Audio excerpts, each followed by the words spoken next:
ശ്രീമതി മാലാ പാർവതി തന്നെ നമുക്കുണ്ട്. ശ്രീമതി മാലാ പാർവതി, എന്തുകൊണ്ടാണ് താങ്കൾ ഇങ്ങനെ ഒരു നിലപാട് സ്വീകരിക്കുന്നത്? നോക്കൂ, ഞാൻ ഹേമ കമ്മിറ്റിക്ക് എതിരല്ലായിരുന്നു. ഞാൻ പോയി ഡീപ്പോസ് ചെയ്ത ആളാണ്. നമുക്ക് ഹേമ കമ്മിറ്റിയുടെ വിശ്വസിച്ച്, ഗവൺമെൻറ്റിനെ വിശ്വസിച്ച് നമ്മൾ പോയി സിനിമയിൽ മാറ്റം വരണം, സിനിമയിൽ നടക്കുന്ന ആശാസ്യമല്ലാത്ത കാര്യങ്ങൾ മാറണം, എല്ലാവർക്കും അന്ന് പ്രവർത്തിക്കാൻ പറ്റുന്ന ഇടമാവണം, പുതിയ തലമുറ വരുന്നവർ സുരക്ഷിതമായിരിക്കണം എന്നൊക്കെ പറയുന്ന ആഗ്രഹത്തിൽ പോയി ഡീപ്പോസ് ചെയ്ത ആളാണ്. അപ്പോൾ അന്ന് സംസാരിക്കുമ്പോൾ ഇതൊരു നിയമപരമായ ഒരു ലീഗൽ ആയിട്ട് എടുക്കാൻ പോകുന്ന ഒരു പ്രൊസീജിയറിൻ്റെ ഭാഗമായിട്ട് നടത്തുന്ന ഒരു കോൺവെർസേഷനായിട്ടല്ല നമുക്ക് തന്ന ആമുഖം. പകരം മറിച്ച് ഇതൊരു പഠനമാണെന്നും ഈ പഠനത്തിൻ്റെ ഭാഗമായിട്ട് നാളെ ഒരു നിയമം ഉണ്ടാവുമെന്നും സമഗ്രമായ ഒരു പഠനമാണെന്നും എല്ലാ വശങ്ങളെക്കുറിച്ചും നമ്മുടെ അനുഭവം മാത്രമല്ല ഹിയർസേ ആയിട്ടും കേട്ടതും എല്ലാം പറയണമെന്ന് പറഞ്ഞ് ആ വിശ്വാസത്തിലാണ് നമ്മൾ സംസാരിച്ചത്. അതിനുശേഷം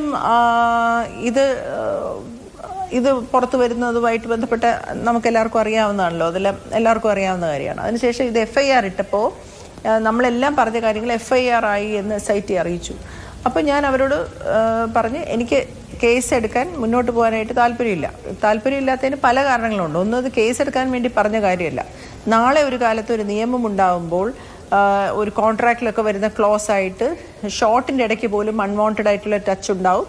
അപ്പോൾ അത് ഒഴിവാക്കാൻ വേണ്ടി ക്ലോസുകൾ വെക്കണം എന്നൊക്കെ പറയുന്ന ഒരു ഡിസ്കഷൻ്റെ ഭാഗമായിട്ട് ഞാൻ എൻ്റെ അനുഭവങ്ങൾ പറഞ്ഞതാണ്. അപ്പോൾ അതുകൊണ്ട് ഇനിയിപ്പോൾ കേസ് എടുക്കണോ എന്ന് ചോദിച്ചാൽ എനിക്ക് ആ വ്യക്തി ഇന്ന് റെലവൻ്റ് അല്ല. 2009 നടന്ന ഒരു കാര്യമാണ്. അയാൾ ഇന്ന് സിനിമയിലുണ്ടോ എന്ന് തന്നെ എനിക്കറിയത്തില്ല. അതുപോലെ ഒരു പ്രൊഡക്ഷനോ പ്രൊഡ്യൂസറോ ഒന്നും നമുക്കിപ്പോൾ പലതരത്തിലാവാം. ഇപ്പോൾ നമ്മളൊരു റൂം എടുക്കുമ്പോൾ നമ്മളുടെ ഒരു പ്രോമിനൻ്റ് ആയിട്ടുള്ള വ്യക്തിയുടെ അടുത്ത റൂം തരുന്നു. അങ്ങനെ അപ്പോൾ പ്രൊഡ്യൂസറിൻ്റെയോ പ്രൊഡക്ഷൻ്റെയോ ഒക്കെ ഇൻവോൾവ്മെൻറ്റ് നമുക്ക് ആലോചിക്കാം. അങ്ങനെ ഒരു ആരോപണവും വെക്കാൻ പറ്റുന്ന ഒരു കാര്യമല്ല എൻ്റെ ജീവിതത്തിൽ സംഭവിച്ചത്. ഒരു ഷോട്ടിൽ ഷൂട്ട് ചെയ്തുകൊണ്ട് മധ്യേ ഒരാളെ എൻ്റെ അടുത്ത് മോശമായിട്ട് ഗ്രൂപ്പ് ചെയ്തതാണ് വിഷയം. അതിനകത്ത് ആരും ആർക്കെങ്കിലും ഇയാളിങ്ങനെ ചെയ്യാൻ പോകുന്നു ആർക്കും ഒരു ധാരണയില്ല. അതുകൊണ്ട് തന്നെ സാധാരണയായിട്ട് നമുക്ക് മേലെ ഉണ്ടാകുന്ന ഇത്തരം അക്രമങ്ങൾ, ഇപ്പോൾ താങ്കൾ തന്നെ പറഞ്ഞു അത് ഒരു വലിയ തനിക്ക് നേരെ മുന്നൊരുക്കങ്ങളൊന്നുമില്ലാതെ വന്നൊരു കാര്യമാണ് എന്ന്. പക്ഷേ എങ്കിൽ പോലും സ്വാഭാവികമായും ഇത്തരം ആരോപണങ്ങൾ ഉയരുമ്പോൾ അതിന്റെ പിന്നോക്കം ഉണ്ടാകുന്ന കാര്യങ്ങളല്ലേ ഈ അന്വേഷണമൊക്കെ. അപ്പോൾ ആ അന്വേഷണം വേണ്ട, അന്വേഷണത്തിൽ ഇപ്പോൾ എന്താണ് എന്നുള്ളത് തെളിയിക്കട്ടെ. അപ്പോൾ ആ അന്വേഷണം വേണ്ട എന്ന് പറയുന്നത് പൊതുവെ ഉയർന്നു വന്ന ഈ ഒരു വലിയൊരു പ്രശ്നമായിരുന്നു നിങ്ങൾ ഉന്നയിച്ചത്, അതായത് സിനിമാ മേഖലയിൽ അടക്കമുള്ള എല്ലാ ആളുകളും ഉന്നയിച്ചത്. അപ്പം അവർക്കിടയിലേക്ക് കേസ് വേണം, അല്ലെങ്കിൽ ഇതിൽ തുടർച്ചയായ അന്വേഷണം ഉണ്ടാകണമെന്ന് ആഗ്രഹിക്കുന്ന ഒരുപാട് ആളുകൾ ഉണ്ടാകും. അപ്പോൾ താങ്കളുടെ ഇപ്പോഴത്തെ ഒരു പ്രതികരണം അവർക്കൊരു വിലങ്ങ് തടിയായി മാറുന്ന തോന്നിയിട്ടില്ലേ? ഒരിക്കലുമില്ല. ഇതിനകത്ത് കേസ് മുന്നോട്ട് കൊണ്ടുപോകണം. ഇതെല്ലാം ഇൻഡിവിജ്വൽ കേസസ് അല്ലേ? ഈ 64 കേസ് രജിസ്റ്റർ ചെയ്തിട്ടുണ്ടെങ്കിൽ 64 ഇൻഡിവിജ്വൽ കേസസ് ആണ്. കേസ് എടുക്കണമെന്ന് ആഗ്രഹമുണ്ടോ എന്ന് വ്യക്തിപരമായി ഓരോരുത്തരുത്താണ് SIT ചോദിക്കുന്നത്. നാളെ അവരിങ്ങനെ പറഞ്ഞു ഇവരിങ്ങനെ പറഞ്ഞു നമ്മളെ ബാധിക്കുന്നില്ല.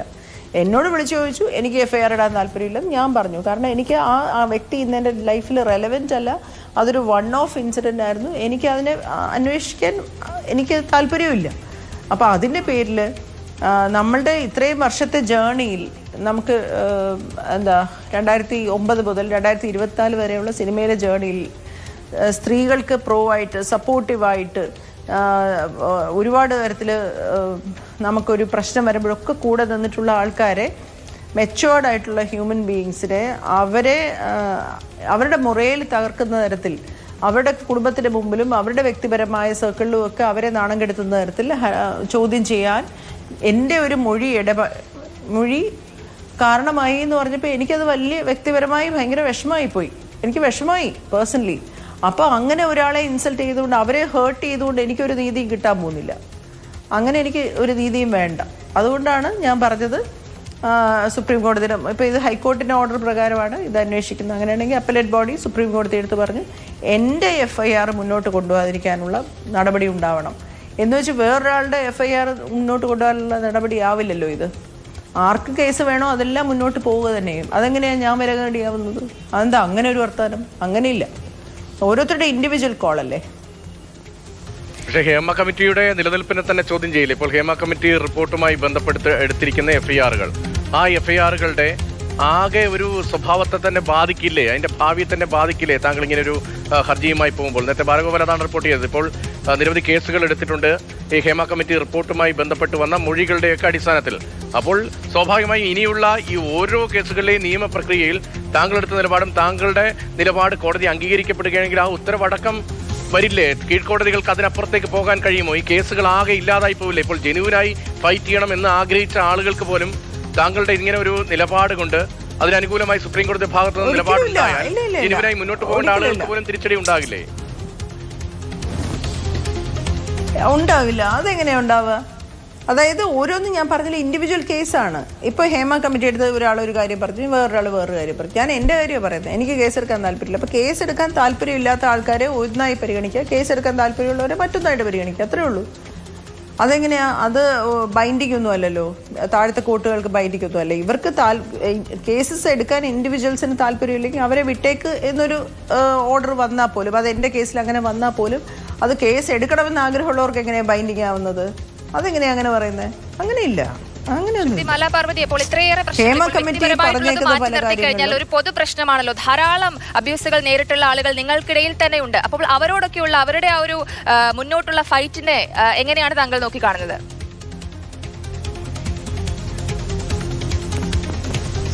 ഓരോരുത്തരുടെ ഇൻഡിവിജ്വൽ ആയിട്ടുള്ള ഫൈറ്റ് അല്ലേ. ഞാനിത് ഹേമ കമ്മിറ്റിയുടെ മുമ്പിൽ പറയുമ്പോൾ എനിക്കിത് കേസ് കൊടുക്കണമെന്ന് പറഞ്ഞതല്ല. അത് മനസ്സിലാക്കണം.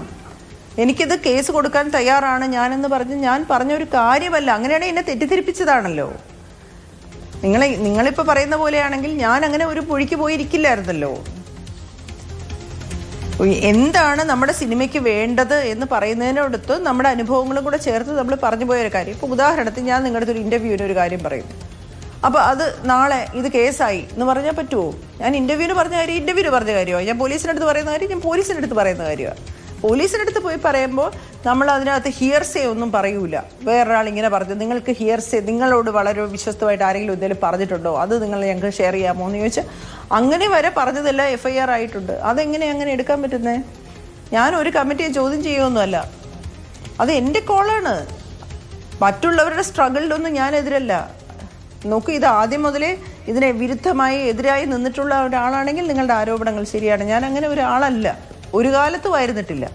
പക്ഷേ നല്ല ഒരു ആളെ ഇതിനകത്ത് വളരെ ഇതിൻ്റെ കോസിൽ കോൺഷ്യസ് ആയിട്ടുള്ള ഒരാളുടെ ഡീമോറലൈസ് ചെയ്തുകൊണ്ട്, അവരെ ഉപദ്രവിച്ചുകൊണ്ട്, അവരുടെ വീട്ടുകാരുടെ മുമ്പിൽ അവരെ കൊച്ചാക്കിക്കൊണ്ട്, അവരെ ഒരു പെർപെട്രേറ്ററായിട്ട് ചിത്രീകരിക്കുന്ന ഒരു സ്ഥിതിവിശേഷം എൻ്റെ ഒരു മൊഴിയാൽ ഉണ്ടാകുന്നത് എനിക്കത് ഇമ്പോർട്ടൻ്റ് ആണ്.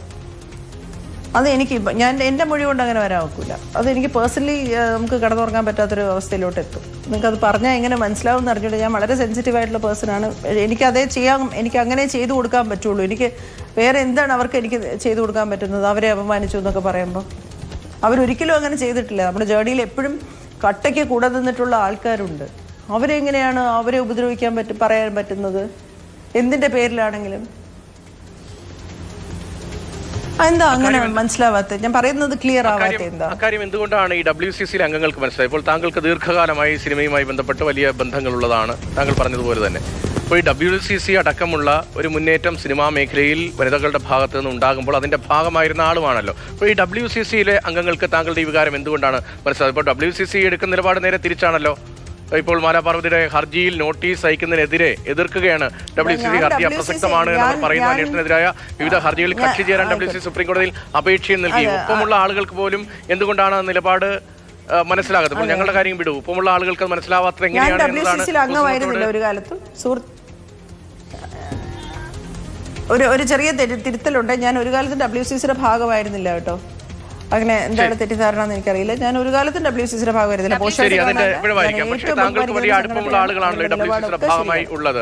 താങ്കൾ ഈ സിനിമയിലെ പല വിഷയങ്ങളിലും ഇടപെട്ടതാണ്, സിനിമയിലെ മാത്രമല്ല പൊതുകാര്യങ്ങളിലും ഒക്കെ ഇടപെട്ടതാണ്, സ്ത്രീപക്ഷത്ത് നിന്ന ആളുമാണ്. പക്ഷെ അവർക്ക് എന്തുകൊണ്ടാണ് ബോധ്യപ്പെടാതെ പോകുന്നത്? അല്ല, അത് ഞാൻ പറഞ്ഞില്ലേ, എനിക്ക് WCCയുമായി ചേർന്ന് ഞാൻ ഒരു കാലത്ത് പ്രവർത്തിച്ചിട്ടില്ല. അവരുമായിട്ട് വ്യക്തിപരമായി എനിക്ക് സൗഹൃദമൊന്നുമില്ല. അതിലെനിക്ക് ചില ആൾക്കാർ, എനിക്ക് പാർവതി തിരുവോത്തിനെയൊക്കെ ഭയങ്കര ബഹുമാനമാണ്. ഞാൻ ഭയങ്കര റോൾ മോഡലായിട്ട് കാണുന്ന ഒരാളാണ്. അതെനിക്ക് ഇഷ്ടമാണ്, അവരെ ഭയങ്കര ഇഷ്ടമാണ്. പക്ഷേ ഞാൻ പറഞ്ഞില്ലേ, ഞാനൊരു വളരെ സെൻസിറ്റീവായിട്ടുള്ള ഒരാളും കൂടിയാണ്. എനിക്ക് എൻ്റെ ഒരു മൊഴി കൊണ്ട് വേറൊരാൾ ഹേർട്ടാവുന്നു എനിക്ക് താങ്ങാൻ പറ്റത്തില്ല. അത് തെറ്റ് ചെയ്തില്ലെന്ന് എനിക്ക് ഉറപ്പുള്ള ഒരാൾ. നമ്മുടെ ഒരു ജേർണിയിൽ ഞാൻ പറയുന്നത് മനസ്സിലാവുന്നുണ്ടോ? നമുക്ക് ഒരു സൊസൈറ്റിയാണ് നമ്മൾ അങ്ങോട്ടും ഇങ്ങോട്ടും കൈപിടിച്ചാണ് നടക്കുന്നത്, ആണായാലും പെണ്ണായാലും. അപ്പം നമ്മളുടെ കൂടെ നമ്മളുടെ കോസിന് ഒരുമിച്ച് നിന്ന ഒരാളെ ഉപദ്രവിക്കുന്നു എന്ന് കണ്ടാൽ നമുക്ക് വിഷമമോ? അയ്യോ, അതെങ്ങനെ അവരെ ഉപദ്രവിക്കാൻ പറ്റാന്ന് ചോദിക്കില്ലേ? അവരിത് ചെയ്തിട്ടില്ലല്ലോ. ഞാനൊരു സംശയം ചോദിച്ചോട്ടെ. മാലാപാർവതിയോട് വളരെ നന്നായി പെരുമാറുന്ന ഒരാൾ മറ്റൊരാളോട് അങ്ങനെ പെരുമാറിയാൽ എന്ത് ചെയ്യും? അതായത് ഇപ്പോൾ മാലാപാർവതിക്ക് ഇത് അറിയണമെന്നില്ലല്ലോ, മാലാപാർവതിയോട് അവർ നല്ലതായിട്ടായിരിക്കും ബിഹേവ് ചെയ്യുക. പക്ഷേ വേറൊരാളോട് അയാൾ അങ്ങനെയല്ല പെരുമാറുന്നതെങ്കിലോ? അല്ലല്ലേ, മാലാപാർവതിയോട് നല്ലതായിട്ട് പെരുമാറുന്ന ആളെ കുറിച്ചല്ല ഞാൻ പറയുന്നത്. നിങ്ങൾക്ക് ആരുടെ വേണമെങ്കിലും അന്വേഷിക്കാം. ഒരു സേഫസ്റ്റ് ഓഫ് ദ സേഫ് സെറ്റാണ് അലക്സ് ഒക്കെ ചെയ്യുന്ന ഒരു കിഷ്കിന്ദഗാനത്തിലെ പ്രൊഡ്യൂസറെ കുറിച്ചാണ് ഞാൻ പറയുന്നത്. നിങ്ങൾ എവിടെ വേണേലും അന്വേഷിക്കാം.